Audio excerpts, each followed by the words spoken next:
Well, it seems like just about everybody named Rogers is defecting, but I promise I'm still here, folks. Welcome to Buckeyes Live right here at the Voice of College Football. We've got Steve Hellwagon here from Bucknuts 247 Sports to shoulder the load. Tony, Kevin, feel better, do what you need to do, and we will march on into the off season, Steve. This would be the first show that starts that long wait toward August camp. Yeah, no doubt about it. The long off season has begun, and not with much of a flourish based on the way the Buckeyes played in that last game, obviously against Missouri. Just a total whitewashing, 14-3. The Buckeyes really didn't mount much of an offense at all, obviously, in that game, given the way it unfolded. And defense played lights out, I thought, for over three quarters. But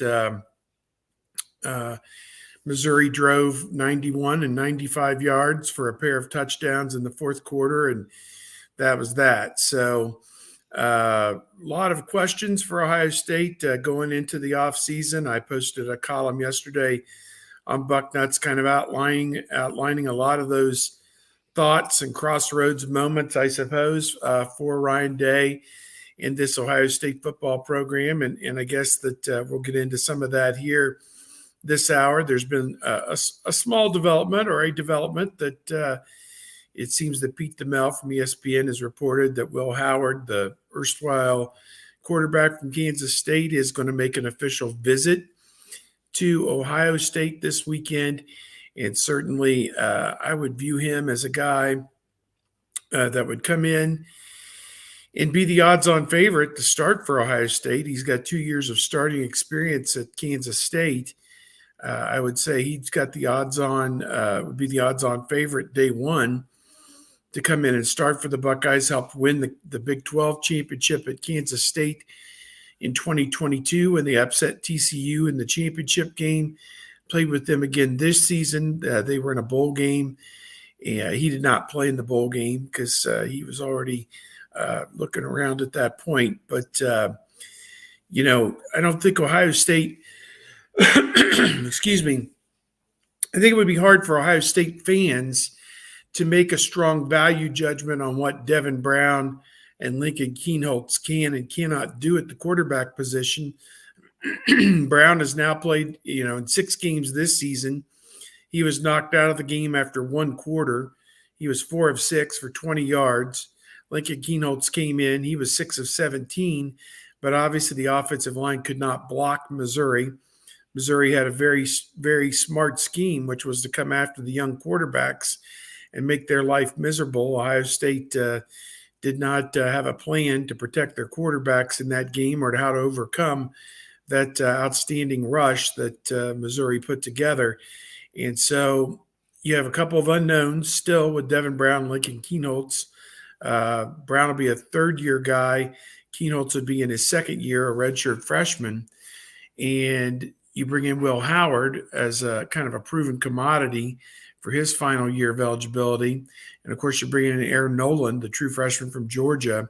We're going to see him in one of the All-Star games. I think he's in the one on the 6th, whatever day that is. That must be Saturday. I think he's in that one. So we'll get a chance to watch him play in that one. But to me, I look at it, be hard for a true freshman to come in and play and be the starter. So if they can get Will Howard on campus this weekend, have a good visit with him, and get to make sure the NIL money and everything lines up, then perhaps he enrolls at Ohio State next week with the start of the second semester, and he goes in at that point competing for that starting job. It was almost assumed a couple of weeks ago that Will Howard was signing with USC. Those were practically the reports that it was a done deal, but something happened there, and Will Howard's still out there on the open market. And I got a chance to see him more often 2 years ago, as you mentioned, Steve, leading Kansas State to the Big 12 championship with an upset of TCU. And Kansas State was one of those teams in a muddled Oklahoma Big 12 race going down the stretch that was able to win a lot of close games. he had first been battling in the first couple of years of his stay there at K-State against Skylar Thompson, more of a running quarterback.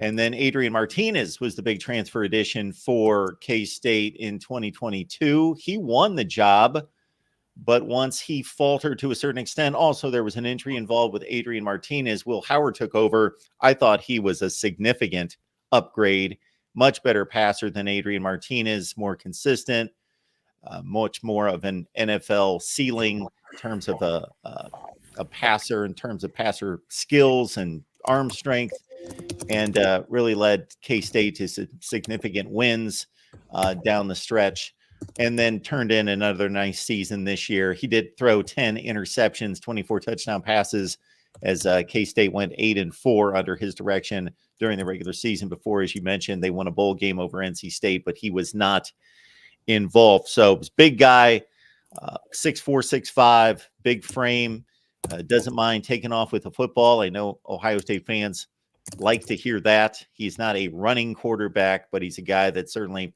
presents that threat to the defense. There's also some talk that the Liberty quarterback, Caden Salter, who most recently was on the field against Oregon in the Fiesta Bowl, the ill-fated group of 5 destination, and getting bludgeoned 45-6, has piled up all sorts of big numbers in the group of 5 there at Liberty, that he could possibly be in play. But Will Howard is, with Cam Ward opting for the NFL, is the prize on the market, as considered basically the number 1 quarterback out there. So it looks like that's where Ohio State's headed. I will say this about Lincoln Kienholz in particular, because we saw much less of Devin Brown, that when he had time to throw, there were 4 or 5 passes in that game where he actually was able to plant the back foot, look for a minute or a couple seconds, and deliver a throw downfield that he looked pretty sharp. But as you mentioned, almost impossible when he's dropping back and then suddenly having to whip the ball out of bounds and endure 3 or 4 sacks, that you can get a really good read. And especially considering a difficult situation, he's thrown 5 passes leading into that game in his college career. Yeah, I mean, such a limited sample size and no experience for him, and to expect him to go out there and deliver and do anything against a pretty good Missouri defense just wasn't going to happen. So, unfortunate situation for him to be put into. And I look at this, that, if they do sign Howard, Howard would be the bridge that gets Ohio State to Air Noland in 2025. And whether that means that Devin Brown and or Lincoln Kienholz would transfer out, that's a decision that they would have to make. If they truly are as good as they, and you got to have confidence in yourself. If they believe that they should be playing starting at Ohio State, then certainly they have to go out this spring when they get their reps and show it. I mean, just by bringing in Will Howard doesn't give Will Howard the job. If somebody's better than Will Howard, then they're going to play that player. So, they still have the opportunity to prove that they deserve to play at this level at Ohio State if they stick around and make the most of the reps that they'll get this spring. So it's impossible to predict the future, but the past has showed us that in this situation, guys transfer out and look for another place to try and compete to play. A more tenable situation, whether it's at a college, perhaps at a lower level, a Mountain West school, maybe for Brown, who could go back out to the West Coast, or, same for Kienholz. He's from South Dakota, I guess, that, a school at, I don't want to say a lower level, but not a Power 4 conference team, or perhaps another Power 4 conference team that is looking for guys to compete, somewhere. But class does start on Monday. And if those guys are in class at Ohio State, I would expect them to go through spring drills. And Brown, obviously, he's hurt again. His left foot was in a boot as he was leaving the stadium. And, we caught a few comments with him after the game, and he just noted how tough it was on Lincoln Keenholz to go in that situation. And, the offensive line, obviously, for Ohio State, we thought early in the season that it wasn't going to be very good. Then they improved, and Ohio State was much better, probably, week 7 to 11. But then the Michigan game, they were outplayed, I think, by Michigan's defensive front, which got some pretty consistent pressure on Kyle McCord. And then obviously there was a shakeup for the Cotton Bowl. They didn't play Carson Hinsman. The reason, Ryan Day said, was that Hinsman had struggled in practice. A lot of people have surmised that this was actually a suspension of sorts, that he was a healthy scratch because he had said some things in a podcast that maybe rubbed the coaches the wrong way. Some behind the curtains type stuff that, Ohio State doesn't pay its offensive linemen through NIL like maybe they should, or I don't even know what all was said, but they kind of cut their nose off to spite their face with this one because they put Matthew Jones at center, and here the center makes all the line calls, and Carson Hinsman had done that all season, and either Jones wasn't making the proper calls or they couldn't execute the calls that he was making. One way or the other, it didn't work. Had I been the coach after the first quarter, I would have said, okay, the lesson's been learned. Carson, grab your helmet. You're going back in at center. Matthew Jones, you're going back to guard.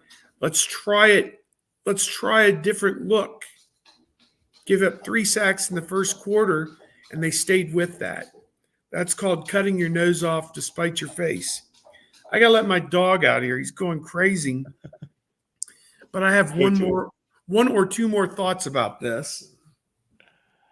All right, because I'll basically say this in addition to what Steve had to say about that offensive line situation that we don't necessarily know the bottom of it, although Steve certainly let us know. But yeah, I just think that every time they run the replay and you get the look at, okay, what happened on this particular play? It was offensive line related. There's 2 basic things that happen. Either you can tell that there was some kind of missed assignment, like why is the tackle staying inside when somebody's shooting right off the edge and as a clear shot at the quarterback, or hey, that left tackle just got whipped. That's all there was to it. He just got beat around the corner. The end was able to bend low and get around the corner quickly and force something. So I think there was a little bit of both there, it seemed. Yeah. Excuse me there. Their pass protection scheme for this game was just not what it needed to be. And that's very unfortunate, obviously. Lee Tressel was Jim Tressel's dad, was a national championship coach at Baldwin Wallace. And he's been attributed to the phrase that the discipline of the starter shall be commensurate to the quality of his backup. And I think after the first quarter, I think we could have surmised that the backup just in that alignment that they had with Enoch Vamahi at right guard and Matthew Jones at center just wasn't going to get it done. And moreover, there was a play that was clipped and put on the internet where Vamahi, Missouri, in one of the rare times they went with the 4-man rush, Vamahi got beat at right guard. Then Josh Frye got beat at right tackle. And then finally, Josh Simmons got beat at left tackle. And their 3 defenders all met at Lincoln Keenholz at the same time. And it's like, you put a guy who's never really played very many snaps in a situation like that, and you have 3 veteran guys who don't handle their business. Now, I say veteran, Vamahi's hardly ever played in his career. 2 veteran guys, the 2 tackles, Simmons and Frye, who don't handle their business. And again, how could you possibly know what Lincoln Kienholz and Devin Brown can and can't do? Brown, he got injured on a running play in the first quarter, and they left him in, I think, for the next series, and he got blindsided. Simmons turned his guy loose off left tackle, and he gets just absolutely killed. Jimmy Walker Jr., I think, was the lineman for Missouri who made the play. And it just, he's limping coming off the field.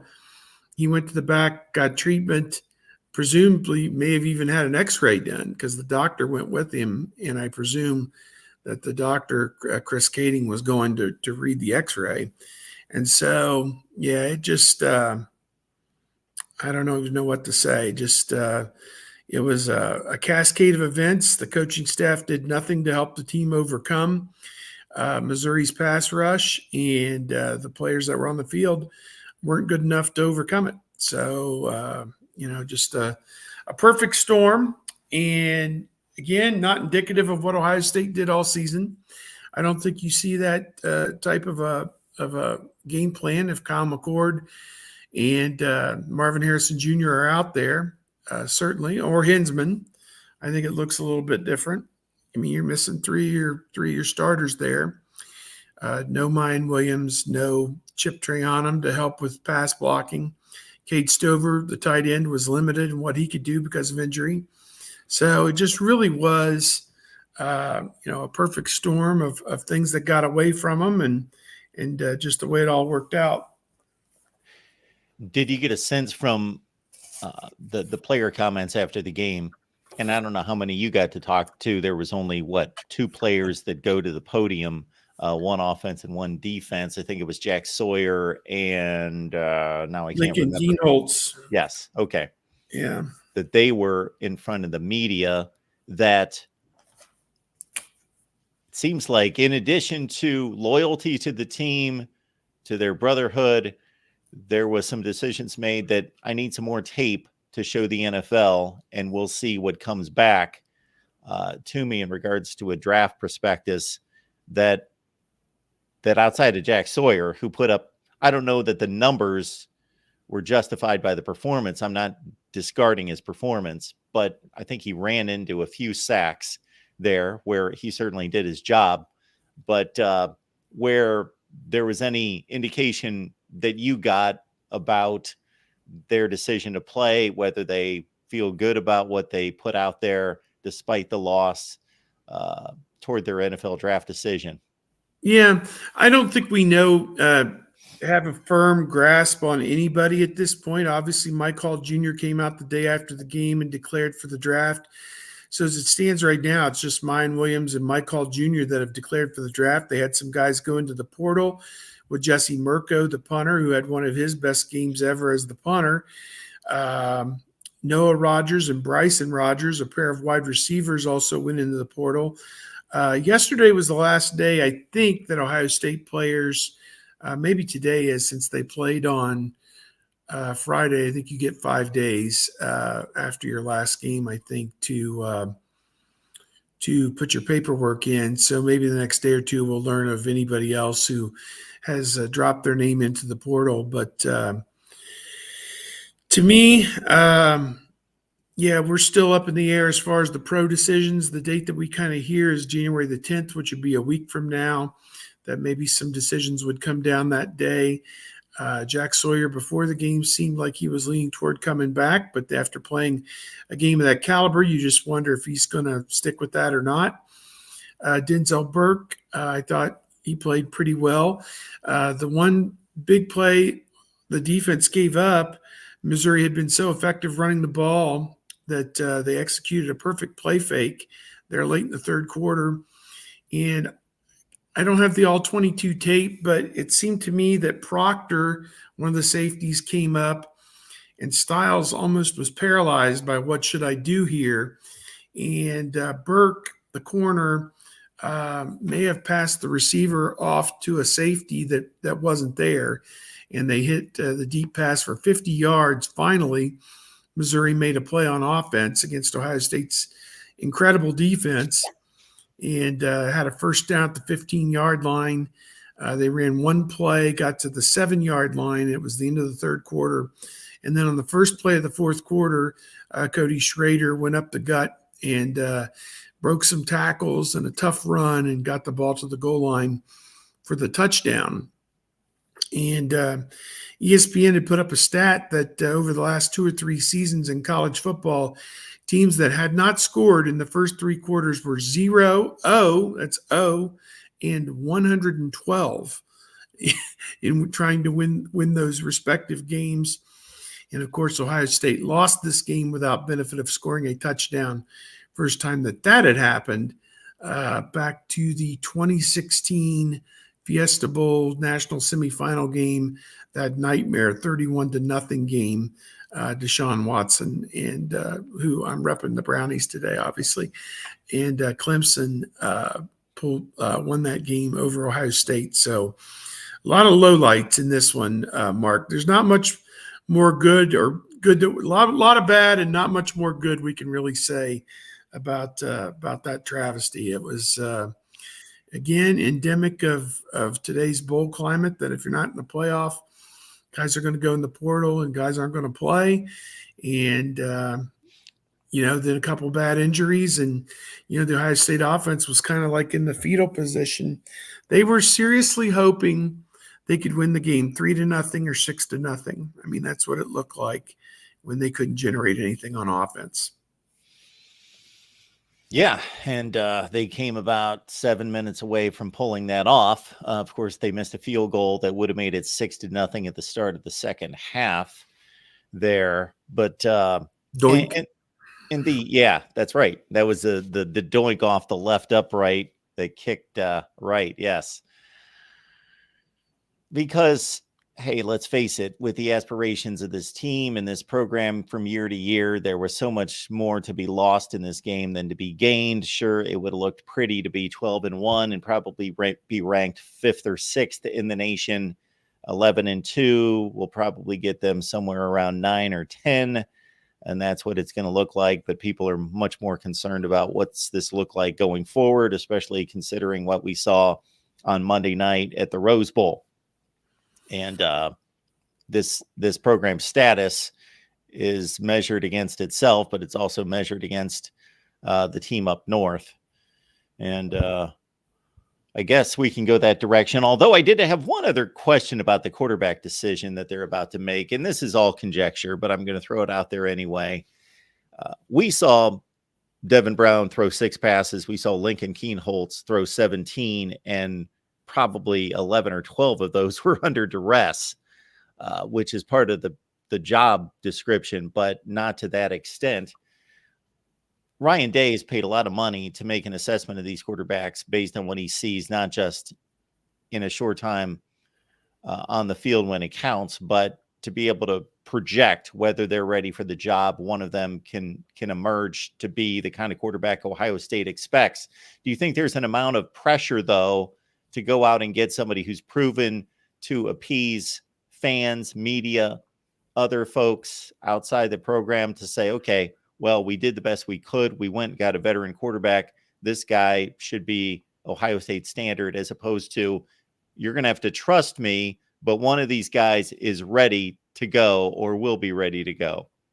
Yeah, that is a tremendous point. I don't think you have to do anything to appease the fans. I think you just have to do the right thing. That's kind of the overarching job description when you're the head coach at Ohio State, is just do the right thing to help put the team in the best position it can possibly be. And if you watch those games on Monday, was it Monday, January 1st? Those 4 teams all had great quarterback play. I mean, it was excuse me, I'm still struggling here. It was very telling. I mean, the way that those teams moved the ball up and down the field, and there were some turnovers and different things that happened, but by and large, the quarterback play of those 4 teams was outstanding. And I mean, Penix, what he did throwing the football in that game was just out of this world. And again, He should have won the Heisman Trophy, in my opinion, and not the guy from LSU. But again, it's water under the bridge. He'll potentially get to hoist an even more important trophy, at least for his team, if they're able to beat Michigan this Monday, which I think we're in for one heck of a back and forth type game. Michigan's defense is going to hold Washington down, but if they only hold them down to 30, can Michigan score 30? That's a question. I don't know, but they did look very good, obviously beating Alabama, the biggest win Michigan's had in many, many, many years, obviously, as it was for Ohio State when Ohio State broke through in 2014 and beat Alabama. That was the biggest win Ohio State had back to Miami. So, I don't look at it that he has to go out and get Will Howard to make fans happy. They have 3 pretty good quarterbacks in the fold already, in my opinion. And as I counted up in my head, they have 15 practices in the spring and 25 in the preseason, and then 2 or 3 during every game week throughout the year, and of course a bye week and bowl practice, probably 10 in bowl practice. So that's 30 and 10 and 40. That's like 80 practices, that they have worked with Keenholz and Brown over the calendar year of 2023 alone. Plus, they had Brown the previous calendar year as well. So they have 2 years of data on Devin Brown and 1 year of data on Lincoln Keenholz. And if they can't know in their heart of hearts and in their mind whether one or both of those guys is the answer, then they shouldn't be in the jobs that they're in. So I think that you could say it's very telling that they're bringing Will Howard in or attempting to sign Will Howard. But I just look at it that they're trying to have as many options and quality options as possible for that quarterback position. So that's kind of what I look at it. Appreciate everyone being here at the Voice of College Football. Our Buckeyes Live show comes each and every Wednesday at 11 a.m. Eastern Time. Sometimes we've got to change that based on schedules. So please subscribe to the channel. Hit that bell for the notifications to know when we go live. Of course, Steve Hellwagon's here from Bucknuts 247 Sports in the midst of a Buckeye basketball season. So check out Steve's work there at Bucknuts. Steve, we've got a couple of super chats coming in. We got David Greenfield. Can I throw something in real quick? Absolutely. I know that Kevin is on the All-Star game tack. I don't know if he's staying for the game tonight or not, but I think he was in San Antonio, I believe. Well, the game tonight is not the San Antonio game. The game tonight's the Orlando game. I think he's coming back today or tomorrow, but I know Tony Gerdeman from Buckeye Huddle is not feeling great today, so we're missing those 2 guys. But I could run through the list here. Tonight, I think, is the Under Armour game in Orlando, and they've got Mylan Graham is going to play in that game, the wide receiver from Indiana. Aaron Scott, the cornerback from Springfield. Let's see here. Jeremiah McClellan, wide receiver, although he did not end up signing with Ohio State, did he, as it turned out. But you can see what you would have had with him. And then Bryce West, the cornerback from Cleveland Glenville. They're all in the game tonight, West, Scott, and Graham. And it could be a possibility, depending how they split the teams up, that maybe, although they're all from the Midwest, they're probably all on the same team. Then Saturday is the All-American Bowl in San Antonio, and they've got 1, 2, 3, 4, 5, 6, 7 guys in the All-American Bowl. Jeremiah Smith, the number 1 player in the country, the wide receiver. Edric Houston. Of course, Smith and Houston both signed with Ohio State on signing day. There was some debate that they could end up elsewhere, but both of them stayed with their commitments to Ohio State. And Chris Hummer from our 24/7 editorial staff did an interview with Jeremiah Smith, and it's on 247sports.com, was on our site. And Jeremiah Smith talked about how it was a feeding frenzy with Miami and Florida State to try and get him, particularly when he didn't send his letter of intent in right away. That meant he was still open for business, and I mean business. They were coming at him with NIL offers. He even names the names of the people he talked to, and in some vague terms talks about some of the money offers that were made to get him to switch from Ohio State to Miami. So make no bones about it. It's, pay to play inducements is where NIL is at right now. Aaron Nolan, the quarterback from Georgia, is also in the game on Saturday. James Peoples from San Antonio will be playing in his hometown there. Garrett Stover from Big Walnut here, a defensive back, he'll be playing there. Ian Moore, a lineman, and Peyton Pierce, a linebacker from Texas. Those 7 guys all going to be from Ohio State in that All-American Bowl on Saturday. So that's the update. 10 guys playing in the 2 main All-Star game, with 3 of them tonight, I presume, on one of the ESPN networks. Do you or somebody else get the assignment to check those games out? Well, I've got Ohio State basketball tonight, so I'll probably DVR the Orlando game if it is tonight, and go from there. But I've never really sat down myself and watched them, just because I think it's hard to glean a whole lot from an all-star game, because you don't know you figure everybody that are in these 2 games are national top 200 type players. So you get a little bit of stuff out of it, but again, these are teams that are just thrown together at the last minute, and they've had 4 practices together.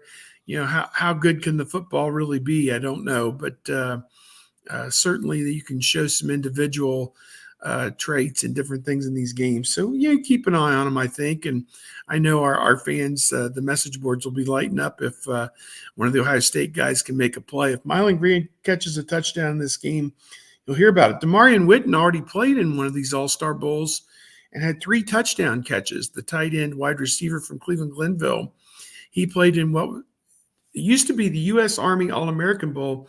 U.S. Army now does their own bowl with another set of players, and Demarion Witten played in that game and had 3 touchdown catches, so that was good.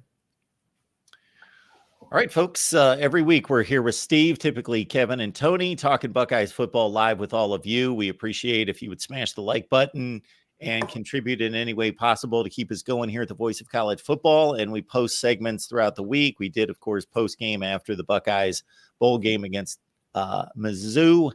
And of course, there's also Ohio State content available for you on the main channel. David Greenshield, appreciate you being here, David. Happy New Year to you. David asking about possibly whether this is a do or die season for one Justin Frye as the offensive line coach. And then, of course, Brian Hartline, who just took over as offensive coordinator, and the dynamic there with Ryan Day calling plays and so forth. Yeah, very interesting discussion there. Frye's only been on the job 2 years. And again, this is only a question that Ryan Day in his mind and in his heart of hearts can answer. Does he think Frye is competent enough to get this turned around? Is Frye a good enough recruiter to get them back to the material that they need? You go back to Paris Johnson, 5 years ago or 4 years ago, whatever it was, and now he's in the National Football League as a rookie with Arizona. They have not recruited very well on the offensive line. Some of that was Greg Studrawa, and some of that has been, very honestly, Justin Frye. They do have one blue chip offensive lineman coming in Ian Moore. And then, I don't want to call them projects, but 3 guys that are going to have to develop, and that's Van Sickle and Deontay and Devontae Armstrong. So we'll see what comes of that. They're redshirting 3 guys off the team this year: Josh Padilla, Austin Sierraveld, and Miles Walker. Are any of them going to pan out eventually? And again, to me, as you go into the spring, Donovan Jackson, if he does opt to return, which I think he's probably leaning in that direction, I would say he's probably locked in at left guard. The other 4 spots need to be wide open. And certainly the right guard spot, Matthew Jones, his time at Ohio State's done. So you're going to have at least one new starter. Could that be Tegratash Bola? Could that be Luke Montgomery. Those are the two names that kind of come to my mind, first of all, when I'm looking for because those guys played quite a bit as the visiting sixth lineman when they went to the jumbo package. So I think that that kind of tells you where things stand with that. I'm not sure Vamahi is the answer based off what I saw in this game. Frye last spring talked about how Vamahi was playing at a starter's level and that he really had 6 starters instead of just 5. Well, I didn't see it from Vamahi, and I don't think anybody really did in this game. As I said, in that one play with the 4-man rush, he was the first guy. It was like a race to see who could turn their guy loose first. And it was Vamahi for the win, Simmons or Fryer for the place, and the left tackle Simmons for show. So that and it wasn't a good competition. So they got to do better. They need better. They got to do better. And to me, what they really need is to go out in the portal and find 2 guys the caliber of Jonah Jackson, who came in from Rutgers after spring football, as I recall. That I believe it was after spring football that year, 3 or 4 years ago, and came in and played at nearly an all Big Ten level for the Buckeyes. And I believe he's still in the NFL with Detroit, I think. Maybe not Detroit, but another team. That's the caliber of player they need to go out and get in the portal. Somebody who's going to come in and start and play at a near all Big Ten level, because the offensive line is not a national or even Big Ten championship caliber offensive line as it's constituted today. You got to go find some help. And I do believe these guys who played this year got something out of this and can now build off of this with film study and continued strength training and agility training and everything else. It was, one of the questions that came up to me was, you have these guys that are so big at the guard position, they're really not as effective when you try and pull them from one side to the other to kick out and to lead the running back, on that type of a counter or whatever. It's just not an effective blocking scheme for them. And perhaps maybe they need to look at the makeup of some of the offensive linemen that they have. And obviously, it's not a fair fight when Missouri puts 8 or 9 men in the box. You have 5 people, maybe a tight end to block 7 or 8 guys. It's not a fair fight. And there was nothing Ohio State did to counter that. So strikes back to David's question here. I think Frye, if you ask me, I think Frye's coming back. I think he needs a 3rd year to show whether he is or isn't the guy. And again, only Day can answer that. New offensive coordinator, they're not taking Brian Hartline out of that role. What does that mean? Well, I'm trying not to use a double negative, but it doesn't mean that they can't go out and get somebody who's a guru in terms of perhaps a quarterback position and a guy perhaps who's a former offensive coordinator who can assist you with game planning and can assist the head coach with his play calling duties on game day. And again, that's not clipping Brian Hartline's wings. That's just a fact of the matter. They missed Kevin Wilson in the worst way possible this year for any number of reasons. And Dave Biddle, who works on our site, after the game made the comment, they were missing the adult in the room, the guy who could counter some of what Ryan Day wanted to do at times. A guy that take an idea that Brian Hartline has and refine it and finish it, polish it, and say, this is how it's got to go. And then go out on the field and execute it. And man, that's 20-yard gain, that type thing. I mean, there was a disconnect one way or the other. For them not to have a plan to overcome what Missouri was doing with screens or draws or counters or anything, quick slants, 3-step drop, get the ball out. They just stood in the pocket and let the pocket collapse around them. It just made no sense. They tried to run into an 8-man box. It made no sense. So I haven't gone back and watched that game. I don't know if I ever will. I don't know what I could really learn from it. But, they were just overwhelmed by the circumstance. And for them to have gone into that game and not assumed that Missouri was going to pull out all the stops and come after Brown, and then certainly come after Keenholz, redouble their efforts to come after Keenholz, then boy, oh boy, that was coaching malpractice at the highest level. So not a lot of good positive thought there about the offensive coaching staff right now. Could Corey Dennis be the guy going out at quarterback? And as we said, bring in a quarterback guru and a guy that can help the head coach with his play calling and his game planning. There's some traction with that one. Certainly Fleming, the special teams coach, the special teams, one last farce on special teams. If that was his swan song, he certainly went out in a blaze of glory with a delay of game penalty on the first punt, the first minute of the game. And Day caught on camera looking over at him, say, "Come on, man. What, Parker, what are we doing?" Type thing. He covered for him in the post game. He said, "Well, we had a look we didn't like. We've always told him, don't snap it if you don't like the look." It's like you had 6 days to snap the ball, and it never got snapped. So whatever. But, Mark, have you ever seen a team on special teams? And granted, they had a lot of guys go in the portal. They had 15 guys go in the portal before the game and 3 more after the game. 18 guys have gone in the portal. And I assume that at least a few of those guys were mainstays on special teams. Some of those defensive backs and different guys, like a Jair Brown. I just throw him out there that he went in, and some other guys they're so memorable I can't remember them. Julian Fleming, certainly, he was probably on some special teams.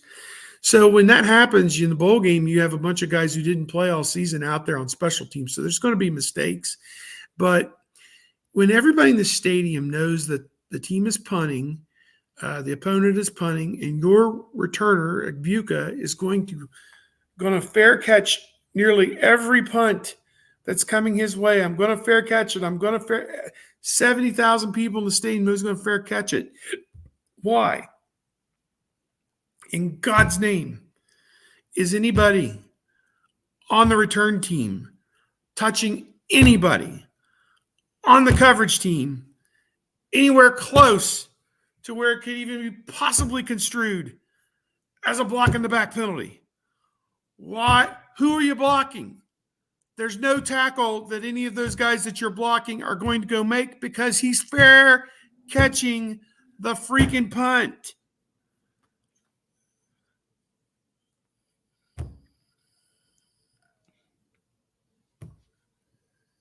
One more farce. One more special teams farce. Yeah. It's a good point. I'll add this to the offensive line discussion. We saw 2 games played at the highest level on Monday night, and I have always said that as a general rule, the offensive line is the most important unit on the field, and it's the most difficult to coordinate. Urban Meyer said we are an offensive line-driven program. When they won the national championship, he said we are an offensive line-driven program. And they didn't have 5-star offensive linemen. They had a few, but they had Elfline and Jacoby Boren. Jacoby Boren is like in the dictionary next to 3-star, they have a picture of Jacoby Boren. It was development. Ed Warner was a great offensive line coach. He was not a very good offensive coordinator, but he was a very good offensive line coach. I apologize. Go ahead. Yeah, well, no, that's a great point. The quarterback's the most important position, but if you want to take the entire unit, I still believe it's offensive line by and large, generally. And the most difficult to coordinate because guys can play different positions. You got to find the best combination, not just throw out the best 5 players. Well, we saw the last couple of nights, Washington, no one's going to compare Lincoln Keenholz to Michael Penix, who's probably the best in the sport. But Michael Penix was back there patting the football almost every play against Texas. And Washington did not have a running threat. So they knew that Penix is throwing the ball 75% of the time. And Texas has a top 2 or 3 rushing defense. So they could have pinned their ears back So that Washington offensive line that won a Joe Moore Award, they did their job, making sure Penix was basically handing the ball to receivers 40 yards downfield. Those passes he was throwing were incredible, but he did have all day to throw, practically all night. Now, we saw the flip side in the Michigan-Alabama Rose Bowl game, where Michigan, I will give this up for Ohio State in this way. When it comes to pass protection, they look far more capable than Alabama, at least for a half. For the first half, Alabama was a mess, and the Wolverines just overwhelmed them up front. But you got to credit Alabama. They made adjustments at halftime, and they figured it out, and they had time to throw the football by and large in the second half, and that's when they were able to start moving the ball. So yeah, I agree with you 100%. That, flipping those games on, what you saw was elite talent across the board, 1 through 22 on both sides of the ball, and Ohio State didn't have that. And somebody in my chat last night said, if you put the starting lineups, all 22 for Michigan and Ohio State side by side, and picked, an all-star team of those guys, I said, I only have 8 guys out of the 22 that I would take from Ohio State. And that's Harrison, Stover, although Michigan has a great tight end with Loveland. But I would go with a healthy Stover. I would go with a healthy Abuka, although Michigan's wide receivers of, a unit that it was kind of like when Urban got to Ohio State and the wide receivers were a clown show. The wide receivers of Michigan have come alive before our very eyes. Guy caught his first touchdown pass in the national semifinal game last week. I'd say that they're showing up at the right time, Wilson and the rest of them. On offense, I think you got to go with Corum over Henderson, although Henderson, when he's healthy, is right there. There was one more, maybe Donovan Jackson at guard if he's playing like he's capable. But that's 4 guys on offense. And on defense, Eichenberg, I think, at linebacker, and Junior Colson, that'd be one hell of a tandem, I think, right there. They're pretty good. Tuimoloau, Tyleik Williams up front would fit in. Sawyer, if he plays like he did against Missouri, would be there. And definitely Denzel Burke. So there's 4.5 guys on defense. And Lathan Ransom was playing at that level, but he got hurt and missed the last 3 games. And so you can't have him in there. Obviously, you've got so many guys on Michigan, Mike Sainris still, and the corner Will Johnson, and everybody else that's on that roster that would be there. So, if you're doing an all-star team, it's like 14 Michigan and 8 Ohio State. And this is the first time in decades we can say that they've kind of flipped it on Ohio State in terms of the quality and the quantity of their personnel. And not to give Ohio State a pass, because I'm not, because the standard is to play for national championships. But this is the first time in forever, since before we started watching, Steve, that one of these programs has surpassed the other, where Ohio State, you can make an argument that the program has slumped slightly, but it's been ever so slightly. They're still winning 11 games every year. Every time one of these 2 programs have surpassed the other, it's because somebody's dropped. Somebody's become an 8-4 kind of team year after year after year for a period of time. And the other one just either stayed where they were or elevated. But for Michigan to have caught Ohio State and now surpassed Ohio State, while Ohio State has stayed I don't care what the rankings say at the end of the year, they're one of the top 5 roughly teams in the country. For Michigan to have accomplished that with everything that you just outlined, with lesser recruiting classes, then there's a coaching and development and scheme issue somewhere. Yeah, I agree with you. I think, the recruiting tells you that they've recruited outstanding players, but in this transient era with the transfer portal and NIL inducements, like, I think Noah Rogers was a national top 50 wide receiver this past year, the 2023 class. and now he's going on, it seems, to NC State, I guess. And people, made on that perhaps he was lured to go there, whatever. And again, retaining and developing these high-end recruits, it's a difficult task. I mean, everybody wants to play as a freshman and expects to play as a freshman and demands, payment like they're frontline players, even though they haven't accomplished anything yet. So I guess just you got to be able to adapt and overcome. And Ohio State's adapt and overcome game did not look real good this year. That's for sure. And we'll get to Yakov's super chat here in just a second, but I find it amusing. And fans are fans, so they're allowed to be biased and allowed to want to throw their coach's head on a silver platter one year and then the next year proclaim him as the greatest of all time. But my goodness, I pointed out the other day during all of this Michigan glory that I was actually here being the measured one against all the Michigan, not all the Michigan fans, of course. There's a variety of Michigan fans, just like any other fan base. You've got your knowledgeable, you got your delusional, you got your over optimistic and super pessimistic. You run the gamut. But I became a Jim Harbaugh apologist 3 years ago because this channel was inundated, not with other fans, but with Michigan fans that wanted Jim Harbaugh gone. Now, again, I'm not going to blame any Michigan fan for reversing on their decision on his ability as a coach, but it just kind of goes to show you that, wow, things have changed considerably in 3 years because, again, I typically take the measured approach. So I wanted to see a little bit more decline before I was going to be calling Michigan a has-been program. But after racking up basically 9-3 seasons, one after another, they had that 2-4 run in 2020, and things just weren't looking too favorably at that point. And their head coach was looking to move on to the NFL, and they were cutting his salary in half. And they have turned on a dime.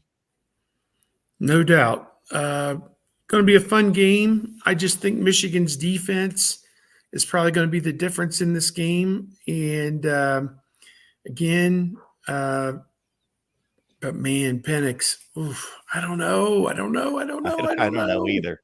I don't know. I've got a definite lean in this one, but I'm not going to give it away because I'll make a pick on it, of course. But I've got a definite lean. But yeah, and that's about as well as you can throw a football. But that's not like the game of his life. He can do that. He can replicate that. He's that good. That reminded me of Stroud in the Rose Bowl. That was one of those kind of games where he's just, making these ridiculous. Playing in the backyard. Guys are doing this like 50 yards downfield. Just put like in the backyard, you'd play those 80 to 73 games in the backyard. That was what it was. Yakov says Michigan fans and alumni best known for their humility. Well, they deserve the chance to chirp today, that's for sure. Yeah. And, I go back growing up, had a buddy who was a big Bengals fan, and they broke through and they got to the Super Bowl there. What was it, 1988 with Boomer Esiason, and his line was, "It's my time to shine." He was tired of listening to all the Browns and Steelers fans in the area giving him crap because the Bengals were always third wheel in that division. But he said, "It's my time to shine." So for Michigan people, this is their time to shine. I say, enjoy it today, and we'll see what comes down the pike for you from Indianapolis in the calendar year of 2024. And to honor your gear today, Steve, of course, Joe Flacco and that number one rated defense is time to shine. They didn't really play for too much this weekend. This is an exhibition game. I wouldn't even put him on the field. I'd play the PJ Walker or whoever. I'd play anybody at any position who is not going to get hurt. It looks like it'll be Jacksonville perhaps in the first round of the playoffs. So they've already beaten Jacksonville at Jacksonville. And then after that, it would be Baltimore, who they've already beaten Baltimore. So, of course, they got thumped by Baltimore too. But, this is – for Browns fans, this is a heady moment. So second time in the playoffs in 3 years, and Bengals have no incentive to win this game, and hurt their draft pick by winning this game, and yet you got guys on that team who probably want to meet some contract incentives and have some pride, and the game's at Cincinnati. They don't want to lose. They haven't done well against the Browns. It's like 5-1, I think, Browns over the last, or 4-1, I think, Browns over the last 3 years. So they want to beat the Browns. Certainly, some of them do. So it'll be interesting to see who puts a winning team on the field this Sunday at 1:00. But we'll be tuning in to see what happens. Steve, enjoy the basketball game tonight. Yes, Rutgers. Ohio State and Rutgers. It's interesting, differing opinions. ESPN and Joe Lunardi has Ohio State as like an 8 seed on his bracket, and Mike DeCourcy from the Sporting News, who has some ties to the Cincinnati area and Pittsburgh, has Ohio State as a 5 seed.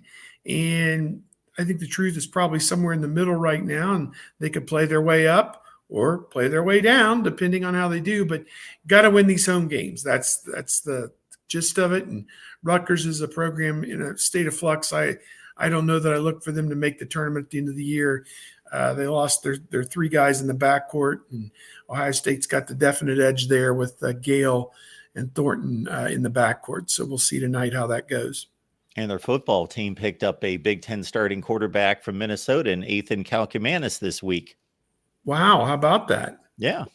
And he's going to Rutgers, is that correct? Yes. Wow. I did not know that. Ohio State did pick up a transfer portal acquisition from Ohio University. I'll dial up his name and his numbers here real quick. Unless, are you in a hurry to jump off? Nope, I'm good. Okay, I don't want to take all day here, but let me and this makes sense because Cade Stover is done, it appears. And Patrick Gerd, who played a little bit this year as a walk-on, he may be done as well. You've got G. Scott coming back. Let's see, the Ohio Bobcats. And they had a great year. They were 10-3, which is pretty good for them. This guy's name is Will Kazmarek. He is a tight end. He is 6'6", 256 pounds, straight out of Central Casting from St. Louis, Missouri. And in his 2 seasons at Ohio University with the Bobcats, he caught 20 passes as a true freshman last year and 22 catches this season as a sophomore. And I asked a buddy of mine who goes to a lot of OU games, what do you see with Will Kazmarek? And he says, I see a solid MAC guy who's not going to hurt Ohio State at all, and will come in there and provide some depth. And that position right now is G. Scott. Then Sam Hart is going to be a junior. Bennett Christian. Kazmarek would go in as I got to write him in as a junior. And then Jelani Thurman, who actually started the bowl game. I don't know why. Played like 2-3 plays and was never seen again.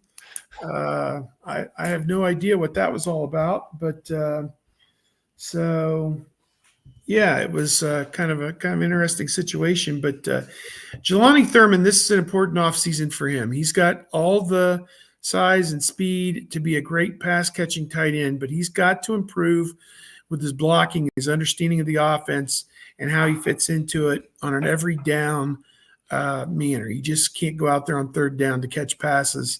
He's got to be effective as a run blocker and also blocking downfield for the wide receivers. So to me, Will Kazmarek will be another piece of the depth at that tight end position for the Buckeyes. Their only transfer portal addition so far, of course, Will Howard. I would expect them to add him after his visit this weekend. And class starts on Monday, but It's kind of a loose thing where people can still enroll, I think, for a week or so, to start a 15-week semester and get caught up on what they missed class-wise. And obviously there for the winter program, which will fire up in a week or two. And then spring football, they'll have a week of that beginning in early March, take a week off for spring break, and then have 4 weeks of it, or 3 or 4 weeks of it after the spring break. And so just a pivotal time right now for them to get a few guys out of the transfer portal. Folks, our next show is Florida State Seminoles Live over on the Florida State channel at 6 p.m. Eastern time. And you know me, I've got a lot of other ideas cooked up, Texas A&M recruiting and Ryan Day, and of course, plenty on Michigan and Washington. We'll have Steve Dace on here live at 4 o'clock Eastern time on Thursday as well. Steve, we appreciate you holding things down for us today. Got a news flash. It looks like Tyleik Williams, the outstanding defensive tackle from Ohio State, will announce his decision for 2024 at 5 p.m. today. I'm kind of on the fence with him. I think he had a great season. And if he came back, he could play his way into the first round. But, is he happy being a second or third round pick? That'd be where he would go right now in my mind. So we'll see tonight at 5 o'clock what's going on. He did certainly have a great season, no question about that. When an interior defensive lineman shows up as many times as he did, it seemed like every time I was looking up during Ohio State games and during good times, crucial times, he was showing up making plays, no question. All right, Steve, thank you so much for everything. Yep. We'll see everybody back here next week. Mm-hmm.